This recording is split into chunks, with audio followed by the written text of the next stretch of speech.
Что вы скажете, если я перенесу вас в прошлое?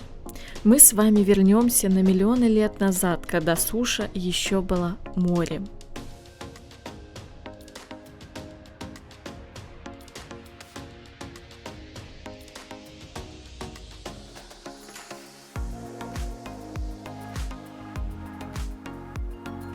В небе правили летающие ящеры, просторы водной глади бороздили морские рептилии.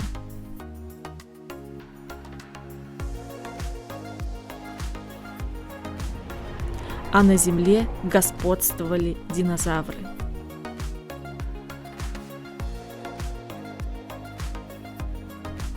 Добро пожаловать в доисторическое королевство Бермуды.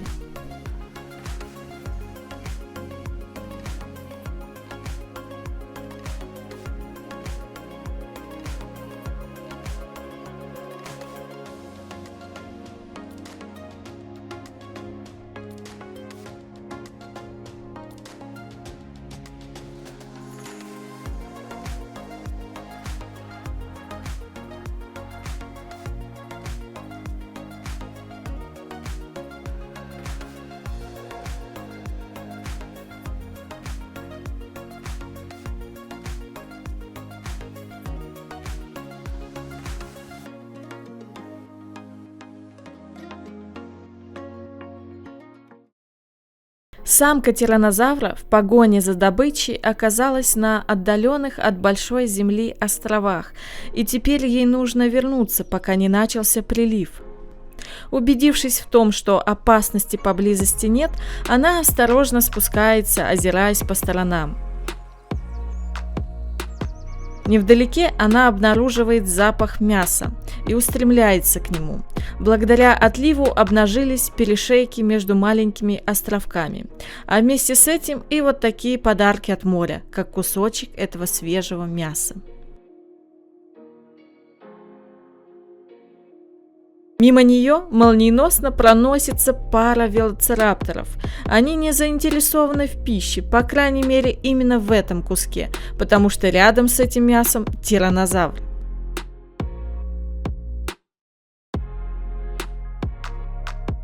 Она жадно поглощает этот сочный кусок и оставляет после себя только небольшой скелет. Теплый влажный воздух и спокойное море создали благоприятную атмосферу. Но было пора покидать прибрежную зону и направляться вглубь острова.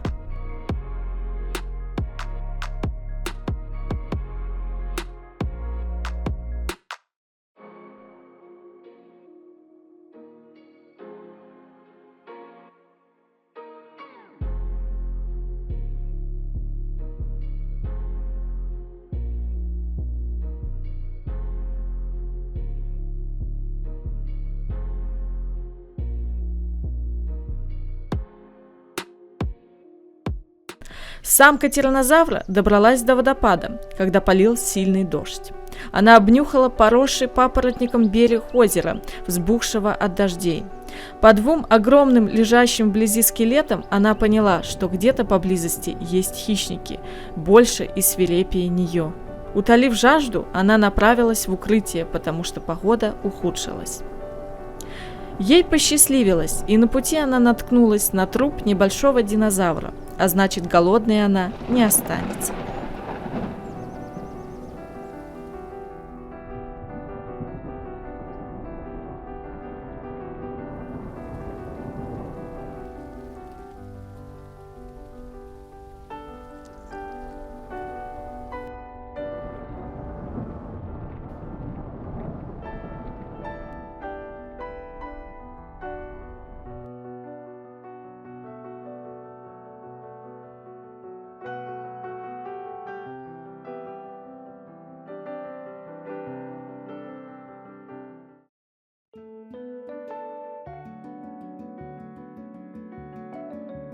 Один из летающих ящеров, тропиогнат, спикировал к наполнившемуся дождевой водой озеру. Эти летающие создания стремительны в небе, но на земле им долго оставаться опасно. Здесь они рискуют стать добычей для здешних сухопутных хищников. Вот акрокантозавр после удачной охоты пытается по запаху обнаружить ближайший водоем.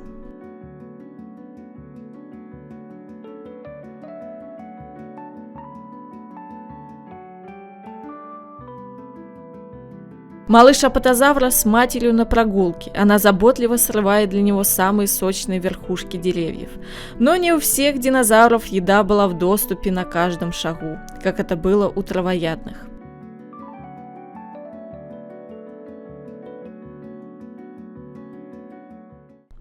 Хищникам приходилось приложить усилия, чтобы добыть еду. А при появлении детенышей ситуация усложнялась. Как, например, у этой самки мегалозавра, которая носит своего детеныша с собой. Найдя пищу, она предоставляет возможность сначала детенышу насытиться, а после него уже сама приступает к трапезе.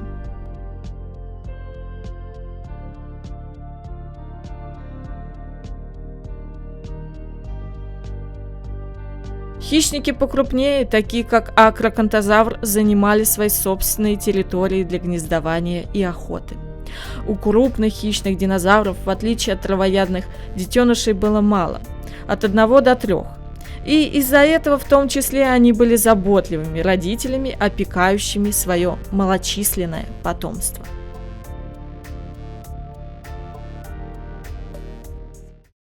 Время гнездования вовсю процветает на материке, и самка тираннозавра натыкается на апатозавров, которые спустились в низину с холмов за вкусной и сочной растительностью.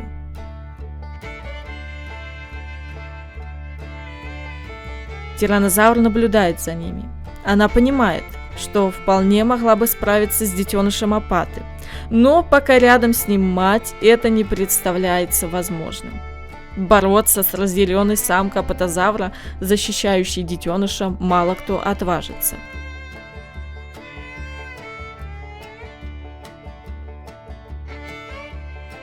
Группа крупных травоядных, состоящих из семейства коауилоцератопсов и зауропода, неспешно движется к озеру.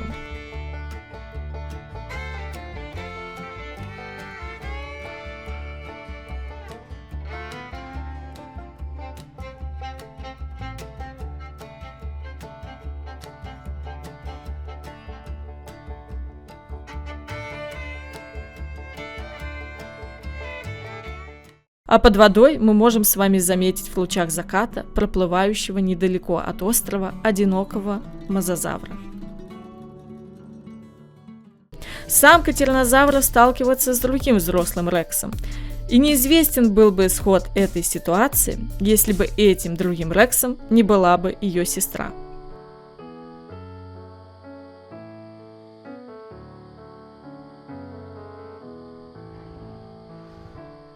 Проходя мимо озера, они замечают стаю мегалозавров. Мегалозавры наблюдают за ними, но так как они слабее, даже в группе редко отваживаются на стычку с одним рексом. Чего уж говорить про 2 взрослых тираннозавров.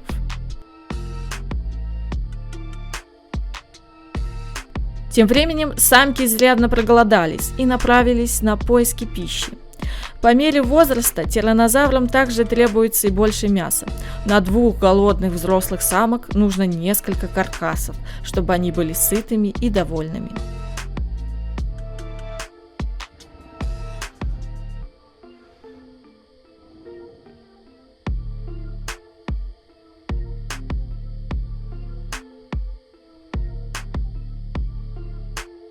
К сожалению, поблизости все трупы были объедены. Тираннозавры продолжили поиски.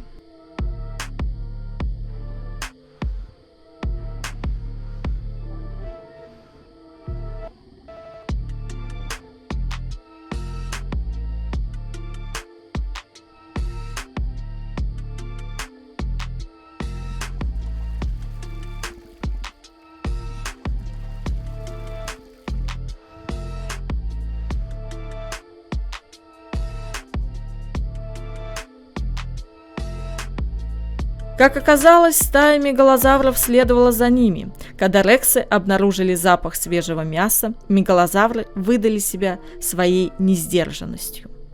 Они тоже были голодны, но нападать на одних из самых свирепых хищников мезозоя не решались.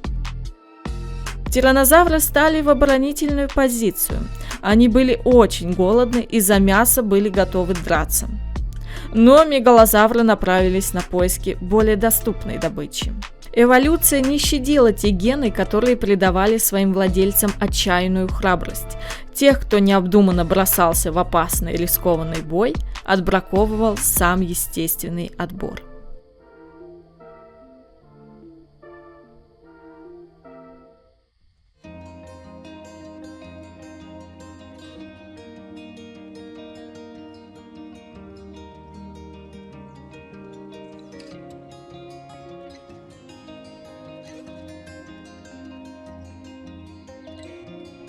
Утром самка тираннозавра не обнаружила своей сестры поблизости.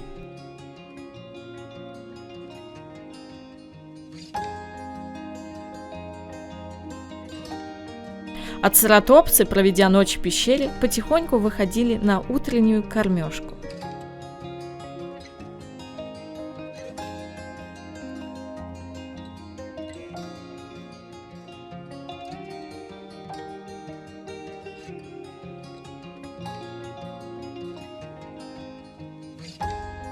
В море тоже кипела жизнь.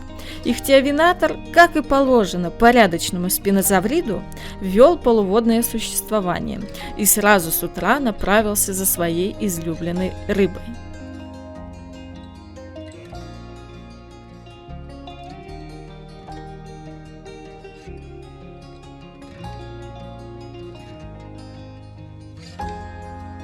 Не так давно стая мегалозавров загнездила детенышей.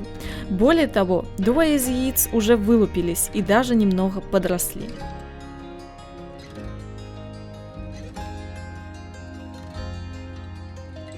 Мать оставалась в гнезде для защиты своего потомства и территории от чужаков, а мясо им приносил отец.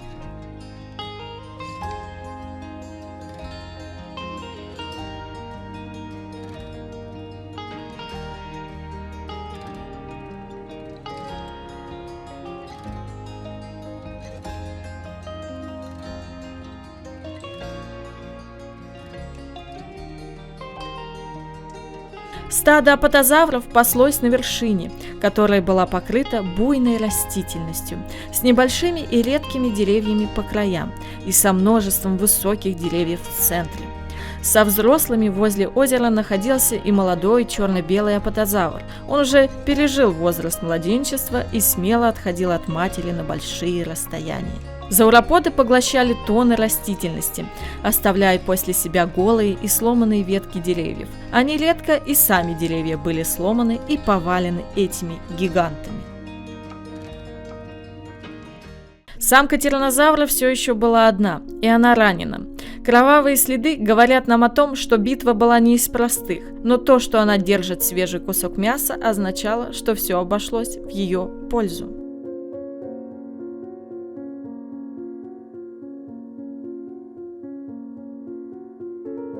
Засуха свирепствовала. От когда-то огромных и глубоких озер оставались лишь лужицы.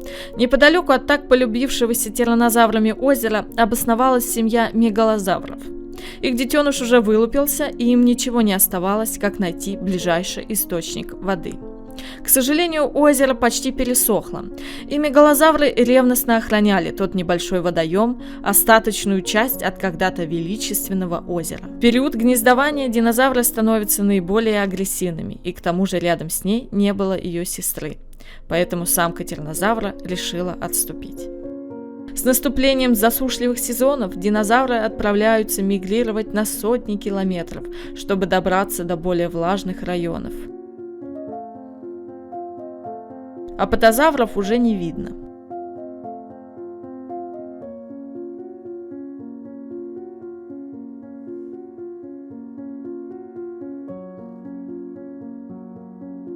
Большая стая мегалозавров также собирается покинуть эту местность.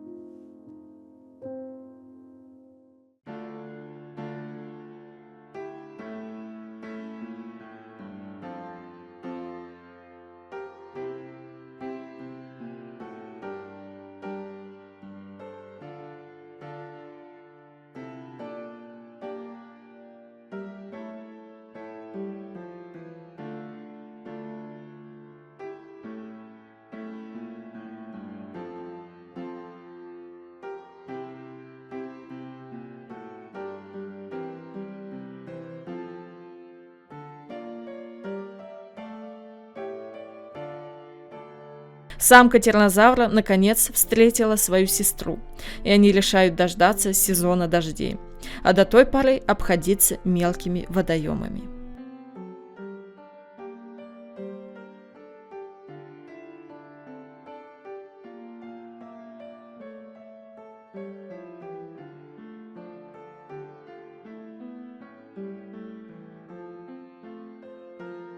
В конце концов, они снова приходят на центральное озеро, напугав собой небольшое стадо травоядных, которые по тем или иным причинам тоже остались на острове и не мигрировали. Почуяв опасность, травоядные решают стремительно покинуть эту местность, предоставляя возможность хищникам утолить свою жажду.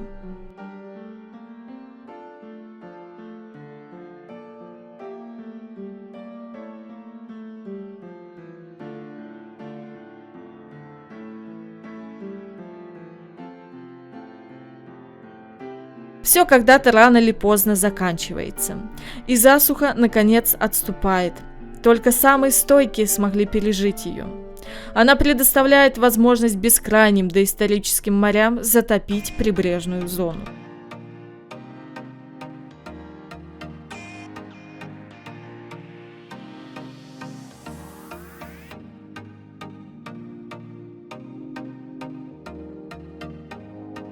Некоторые стаи мегалозавров и других динозавров уже возвращаются на свою прежнюю обитель.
Приливы были безмерно рады некоторые морские рептилии. Например, этот элосмозавр, чьи габариты не были слишком огромными и давали ему возможность подплыть к самому берегу. Но ему надо быть начеку. В любое время вода может отступить, оставив беднягу на берегу.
Тираннозавры же ушли вглубь острова из-за прилива и воодушевленно выдвинулись к водопаду. Они знали, что там их будет ждать наполненное до краев озеро.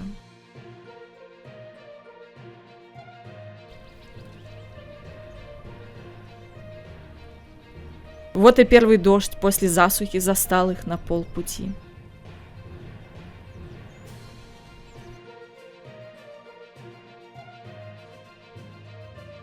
Добравшись до озера, они вдоволь напились чистой питьевой воды и, довольные, решили передохнуть, так как прошли довольно большой путь.